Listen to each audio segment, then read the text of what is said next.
This week on Week in Review. Clint whacks some serious weeds. Dustin enlightens us all. In the Aussies Fall 4 Festival. This is your Coptool Week in Review.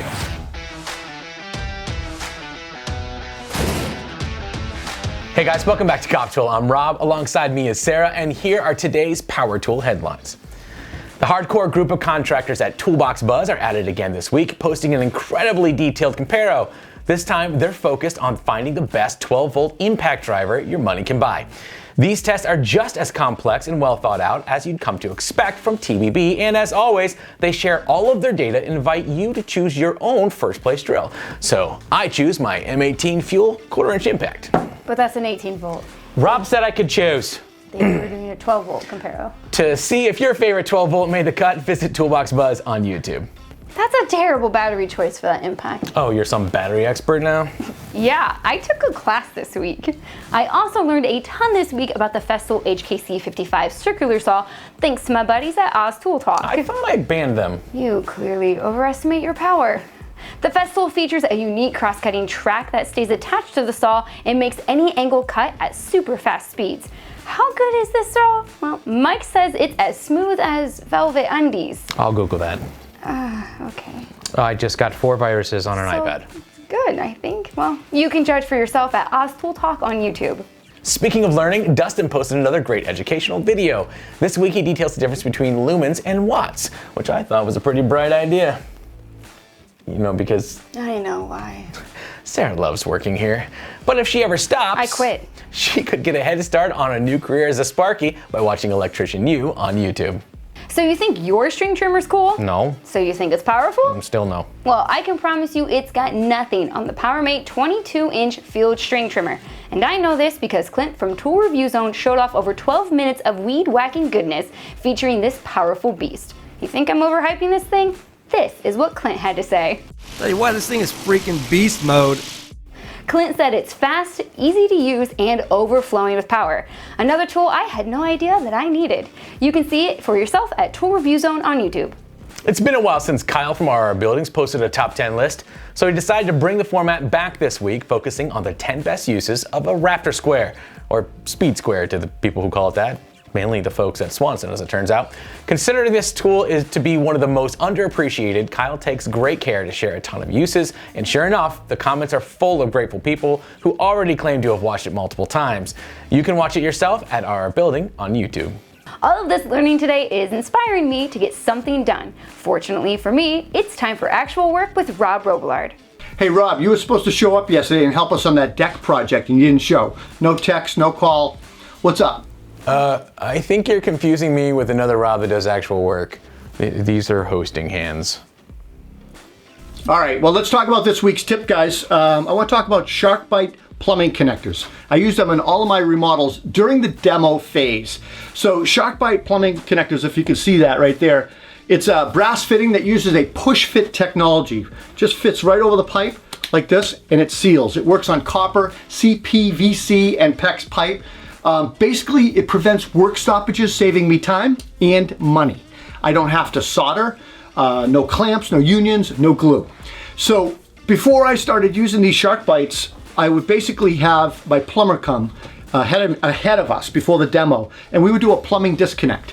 They would remove all the plumbing fixtures, they'd break open the wall in the shower, they would shut the water down in the house, drain the lines, and stub everything back. And the theory behind that is great, and we would show up and we could just go to town and do our remodeling, our demoing and then our remodeling. Problem is, we'd open up the subfloor because it wasn't visible to the plumber and there'd be, charged water lines in the floor. So instead of calling the plumber back and, going home for the rest of the day, we just started carrying these SharkBite connectors. They come in all kinds of different sizes. And we shut the water off, we drain it, we cut the pipes back and stub them to where we need to. And then once they're capped and the water's back on, we do our thing. And the best thing is they're removable. You can reuse them. I keep a bunch in my truck.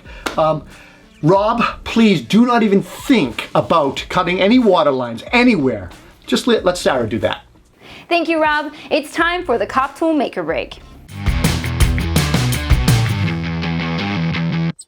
Laura Camp solved an organization issue this week with a drill, a suitcase, and some camp creativity. She engineered a mobile podcast station that fits snugly inside an old suitcase, giving her an easy way to transport everything that she needs to produce her podcast on the go. You can find it at Laura Camp on YouTube. Know How shared a DIY project that caught my eye for a couple reasons. One, it's a pour-over coffee station. Two, it's an easy project that I could make this weekend with the resources that I have at home. And did I mention it's for making coffee? Now, I'm not really a real human in the morning until I've had at least a cup of coffee. True story. So when they shared this video, it got me pretty excited. Go check it out at Know How on YouTube. Johnny from Crafted Workshop built a modern Adirondack chair with some really pretty thermally modified ash. He assembled most of this build with pocket holes, but said if he had to build it again, he would have used different joinery because of how brittle the wood was. But it's such a pretty wood and the final product was perfect. You can find the video and the plans at Crafted Workshop over on YouTube. That's it for this week's Make or Break. If your favorite maker posts something great this week and you want us to feature it on the show, email it to me at projects@coptool.com. It's time to get down to business with construction news from ConstructionJunkie.com. First up, 3M announced a stop use and product recall for 2 of their twin-leg nano-locks, part of a personal fall protection system. This caused an enormous number of construction projects to come to a complete halt this week as buyers scrambled to purchase competitor models, quickly leading to empty shelves across the nation. You can find details and file a claim at nanolockEdgeRecall.com. Next up, Milwaukee announced a significant upgrade to the OneKey app, claiming more powerful and efficient tool tracking. The new interface includes a system for easily tracking people and the tools they use, and separate screens for managing alerts and tool transfers between people and job sites. You can read all the details on the Construction Junkie blog. Last of all, construction management software company Procore has announced the 3rd annual search for the Hard Hat Hero, a worker who has made a meaningful impact to the world of construction. If you know someone like this, we'll see like half the people on our Instagram feed, you can submit a nomination on the Hard Hat Hero submission page, which we'll include in the show links. For all these stories and more, be sure to visit ConstructionJunkie.com.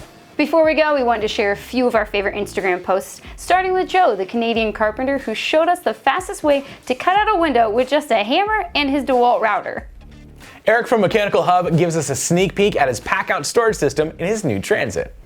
Kiefer the Toolaholic shared such beautiful demo shots that we almost cried. And finally today, Nate made this face. Hey Connor, do me a favor, leave Nate's face up on these screens, just like knowing he's watching over us. Look at that mug. Anyways, that's it for us this week. We're excited. This week we got to publish our Milwaukee M18 showcase featuring all of the new M18 batteries. Yep, we actually have all 9 versions of the battery up here. We talk about the different types of cells, what the different amp hours mean. We talk a little bit about the high output versions and what those mean and how to use them and how to pick the right one for your job. Yeah. So yeah, we had a lot of fun making that video. Be sure to go watch it. And I learned a lot. I'm glad. I like learning things. It's exciting. So since it was a showcase, we actually get to give it away. And Rob's super excited about this. Yeah, I'm not. If you go watch the video, you'll see why. All right, so I just don't want to give this away because I'm so happy with it. This is a very special Milwaukee pack out that they sent to only 12 content creators, and we were one of them. Yeah, go figure.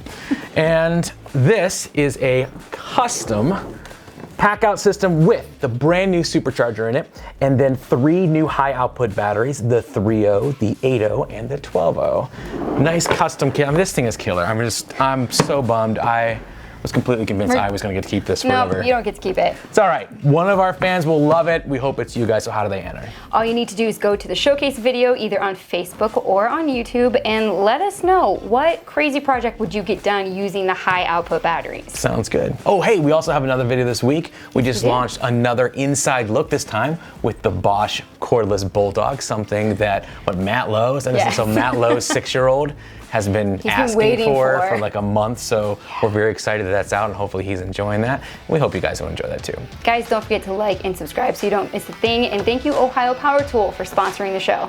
We'll see you next week.